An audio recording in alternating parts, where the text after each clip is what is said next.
आजिर एई भिडियोटी मु आपनकु बतैबी आपण किपरि झियो पटै पारिबे किंबा केउ भी विवाहिता नारी को निज बसरे करी ताठारु निजर मन मुताबक काम हासिल करि पारिबे।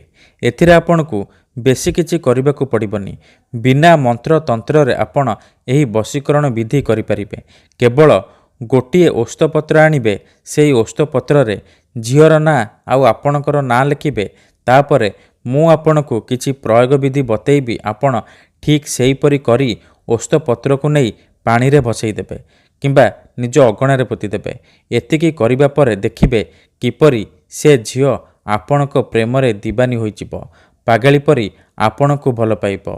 नमस्कार फ्रेंड्स, आमर चैनल को आपण मानकु स्वागत।